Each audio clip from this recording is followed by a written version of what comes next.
Hey guys, good morning, good afternoon, good evening. So we are here at the Ayala Vermosa Sports Hub. Yan. So gagawin lang natin walkthrough ng race course. Walkthrough, drive-through, gagawin natin yan. Sige, since marami nag-request, we never do this for Aquaman but gagawin natin today. So andito tayo ngayon sa Ayala Vermosa. That's the Sante Fitness Lab kung saan gagawin yung race kit claiming natin. And then may mga nagtatanong sa saan magpa-parking. Yan. So if you're familiar with Vermosa, ayan yung pool area natin. Yan yung gate, diba? Diyan papasok. Tapos this will be where the expo is. Diyan yung finish line. And then this spot right here, yung gravel, will be the parking for all cars. So walk through lang natin. Yan. So here at Sante Fitness Lab, dito gaganapin yung race kit claiming on Saturday. Basta. Yan, dito siya. Hey bro. Yan. So ito yung multi-sport corner for sponsors for the race. So dito yung race kit claiming natin gagawin. And then kasi punta tayo sa pool. Yan. Ito bro. Yan. So punta tayo sa pool ngayon. Ito talagang walkthrough na to. Pool feeding na. Okay lang yan kasi sobrang dami natin participants. Weather update, switch natin. Medyo makulimlim. Okay, so ito yung gate 1. This will be the entrance. Yan, switch natin camera. Yan. So this is where all the guests will come in. And then the athletes. So pagdating dito, you will be separated. On the left will be the holding area for the participants. And then dito naman yung mga guests. Okay? So yung mga guests na gusto manood, if you will come in here, you'll have to buy a Tyvek band from Vermosa. That's 50 pesos lang naman. So if you want to watch the race, you have to buy a Tyvek so you can enter. So lakad tayo dito. Yeah, so ito yung holding area natin. Super. So doon tayo mag-i-start.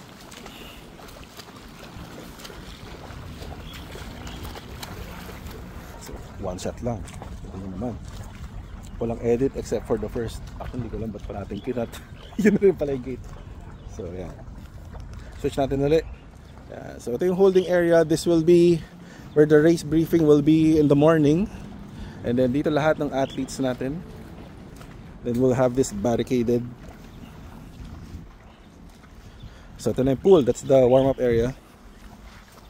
So ito na yung pool natin, di ba? So if you're familiar with it, so for orientation wise, andun yung gate 1, di ba? So nandito tayo sa other side na. Yan yung holding area natin where you will be called on by waves. Tapos ito yung start. Okay, so sa start na to, we will remove this lane and then we will remove that lane. So this is where you will start. Dito maglalagay tayo ng ledge. Kita niyo yung ledge na yan. So we will put 4 of those, 1, 2, 3, 4 para may upuan kayo. So dito kayo tatayo and then go. Dito na, you will do the loops na. Each set is 400 meters. Tapos for the full distance, pagkatapos yun ng isa, you go up, enter, and then go back in again. Okay? So that's it. So punta tayo ngayon sa transition. Ayan.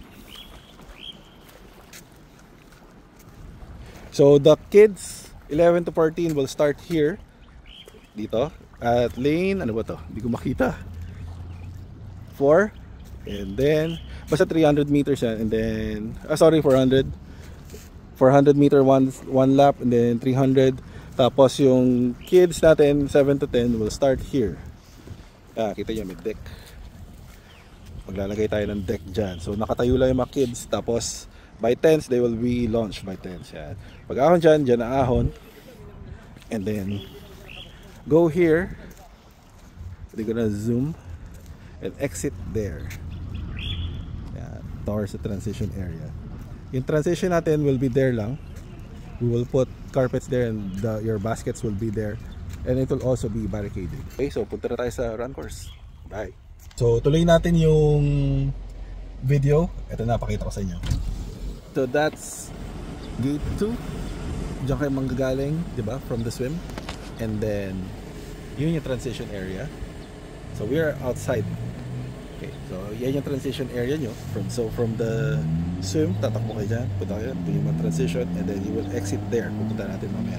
Where we are, kung familiar ka sa Vermosa, so this will be where the expo is, and then andito rin yung finish line. The finish line, andyan, sa kalsada. So katabi niyan yung expo, where you will also claim your finisher shirt, meal, and everything. So yan, para masaya tayo. Okay, so continue tayo. Sige, gawin na natin, tuloy na natin yung sa run.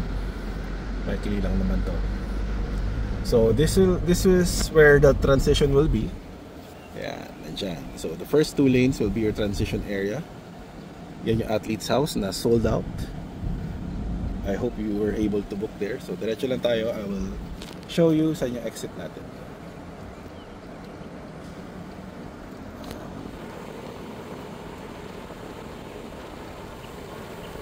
So here's the transition area, and then this is where you will exit. Yan yung athlete's house.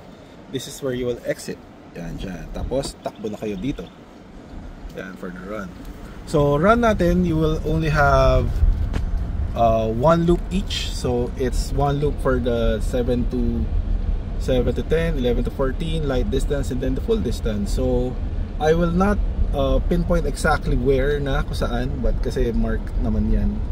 Pero yung 7 to 10 hindi na aabot, along Champions Loop lang siya, hindi na siya aabot sa main road. So most likely you will U-turn here somewhere na.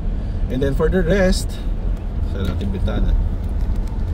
So for the rest na 11 to 14 light and full distance, you will turn right here. That's it. So yan, dire-diretso na to. Ito yung course ng Vermosa. I hope you're familiar with it. So flat naman siya. Sa tingin namin flat naman, pero syempre sabi ng participants namin, "Sir, kala ko ba flat?"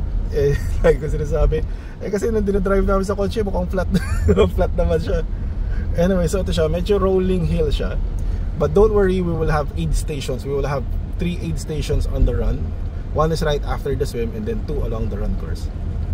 So I will not pinpoint na exactly where yung U-turn ng 11 to 14 here, and then the light and full, it's on the map naman.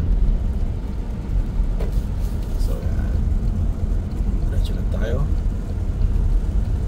So light distance will do 2.5 kilometers, 1 loop only.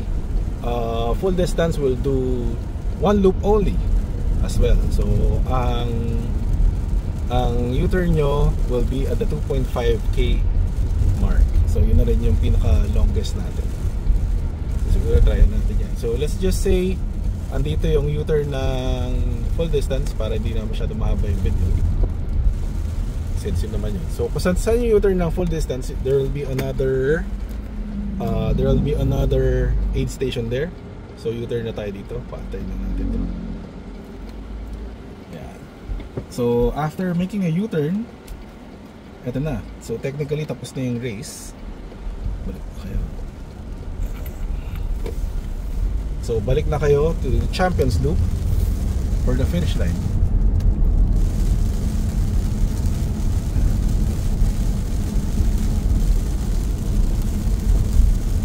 So we do not know kung ano yung magiging weather, but as of now it's raining. Kanina mainit. So ganito talaga minsan sa Vermosa. Mainit, tapos biglang lalamig. But since 2013, we've always been blessed with good weather. So we're praying naman na tuloy-tuloy yung good weather natin, na hindi tayo babagin. Even before even with super typhoons, for some reason we will have good weather on race day, maski na for 4 hours lang. That has happened since 2013, and we're very thankful for that. Thankful and happy, syempre. So eto na, malapit na tayo sa pabalik ng run. Just a keynote, because nakakotse tayo, hindi tayo makakabalik syempre hindi tayo makaka-turn left here. I do not know kung may left turn, but most likely wala. So eto na, stop na dito. So dito kayo magta-turn left to go back to the finish line. Yan, dyan kayo papasok. Okay? So since hindi tayo makaka-U-turn dyan, diretso pa. Mamagicin na lang natin yan with the magic of editing. Pero nandito tayo, mapupunta tayo agad doon. In 1, 2, 3, go! Kita nyo na, di nandito tayo ngayon. Magic, di ba? So pabalik na tayo ngayon sa finish line. So once you get to this point, please relax, enjoy, kasi tapos na yung race nyo. You've already done. Considered done na yan. Relax na kayo. Kung medyo napagod kayo dahil full distance ginawa nyo, don't worry, this is the final stretch. Okay, so this one, ayusin nyo na yung itsura nyo. Yeah, mag-post na kayo kasi there will be cameras all over the place and you don't want naman the picture nyo, diba, nalaspag. So once you get here, go straight lang. Downhill na to. Makikita nyo yung transition nyo where you came out, which is there. Straight lang kayo. Ito yung biggest change namin ginawa namin. We moved the finish line dun pa. Dito yung last year but we noticed para medyo malungkot yung mga nag-finish kasi nandun lahat sa expo area. So we moved the finish line near the expo area, so at least kitang-kita natin pinaka last finishers dyan and we can cheer for everyone. Okay, so ito na. When you get here, yan yung expo area natin, di ba? This is where you exited. Yan yung gate 3, gate 2 pala, sorry. And then ito na, you finish. That's it. So once you cross this line, you can call yourself an Aquaman. Yun, shout nyo na, you are an Aquaman. So that's it for Aquaman Aquathlon 2025 drive-thru. First time namin nagawa to for Aquaman Aquathlon, and we're very glad to do it for this batch of you guys na super daming beginners and everything. We'll do more race briefing para lahat kalmado lang, and we'll also post the athlete's guide to be downloaded on the website. So that's it. Thank you.